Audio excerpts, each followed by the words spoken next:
In today's video, we're going to discuss the difference between consumption and creation. Let's start by taking a look at consumption.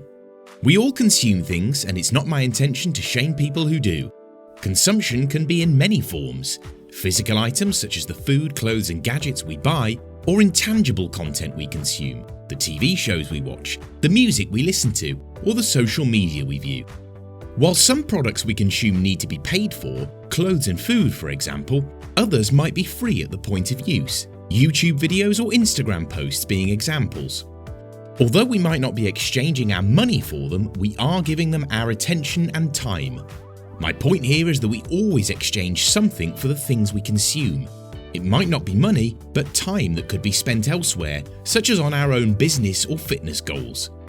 Of course, we all must have some time away from working, and there's nothing wrong with consuming content for entertainment, so long as it's in moderation and that we don't fall into the habit of binging on content or letting it become a distraction from our careers. This is often a trait of people who are stuck in jobs they dislike. They prioritize pointless pursuits over doing something which will help them to leave their job. The key is that successful people have the discipline to limit the time or money they spend on things that don't help them to achieve their goals. Financially literate people make sure that the money they spend on consumables is well within a predetermined budget. Rich people consume things, but they know that in order to sustain their consumption, they need to create value. Value can come in the form of skill, knowledge, time, or effort. A bricklayer provides value to their employer in the form of their skill and the time and effort they put into their craft. They are compensated for this value in the form of wages. Similarly, a doctor provides value to their patients in the form of their expertise and time. They are compensated for this value in the form of their salary. These skilled workers, regardless of the industry they operate in, their level of education or their income, have in common the fact that they exchange their time for a salary. The problem with exchanging our time for money is that we only have so much of it. Time is a finite resource. Once it's spent, it's gone. It's difficult to scale a business or employment which is based on the provision of our time. For example, an entrepreneur could start a business mowing lawns, but their income is limited to how many lawns they can mow in a day because they can only do one at a time. Naturally, the entrepreneur might want to increase their income beyond that, which is provided by mowing 5 lawns a day. Or perhaps they want more free time than is afforded by working 5 days a week, and therefore they might look to hire staff. This would mean the business could mow multiple lawns each day and could operate on multiple days a week in several locations. This is a traditional model of scalability. It's been the blueprint for business development for generations. The problem with this, however, is that it requires an entrepreneur to hire staff. The business owner might be able to generate more income because his company is mowing more lawns, but now he has employees to pay too. The entrepreneur in this example certainly works hard, and the staff deserve to be rewarded with a fair wage. However, this business model relies on the owner's ability to recruit and manage staff, market the company's services, and oversee the income and expenditure of the business. The operations of this company are largely based on the exchange of time and effort for money. The staff and the business owner are trading their effort for money with each and every customer they have. An alternative to exchanging your time for money is to create things of value.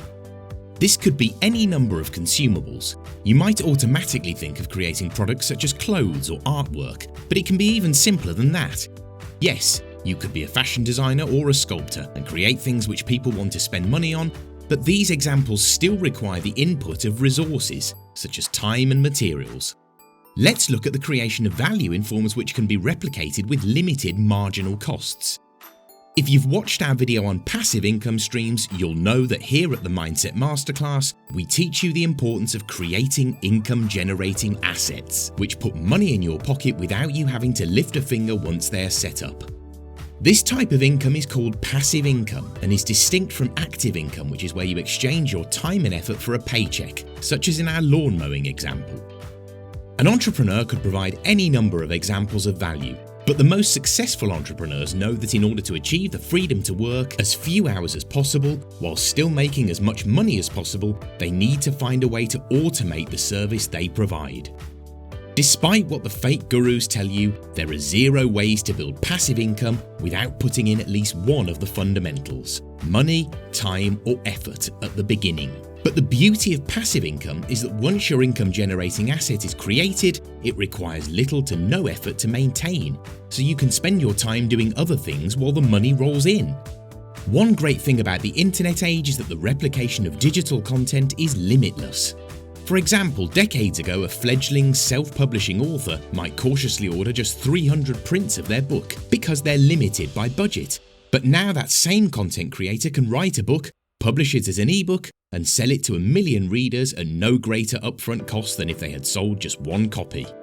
With no physical inventory, the content creator can enjoy the automated process of their book sales and can choose to spend their time working on their next volume rather than handling the physical stock of books and manually fulfilling orders. An entrepreneur who accumulates multiple income-generating assets has the potential to generate great wealth. By creating content that people love to consume, such as YouTube videos, ebooks, and blog posts, an entrepreneur can build a vast wealth which far surpasses the income they were generating when exchanging their time for wages. This comes down to the simple fact that an automated, replicable piece of content like an ebook can be sold repeatedly once it's been written, whereas a gardener can only mow so many lawns in one day. To summarize, successful people know the difference between consumption and creation and are able to find a harmonious balance of both in their lives. People who focus their time, effort, and energy on creating content for others to consume can achieve great success lasting into the future, while people who are focused solely on consuming might struggle to find success as they dedicate so much time to pursuits which do not benefit them in the long term. If you enjoyed this video, then you might want to subscribe to the Mindset Masterclass channel, where we regularly upload fresh content all about personal finance, entrepreneurship, and self-development.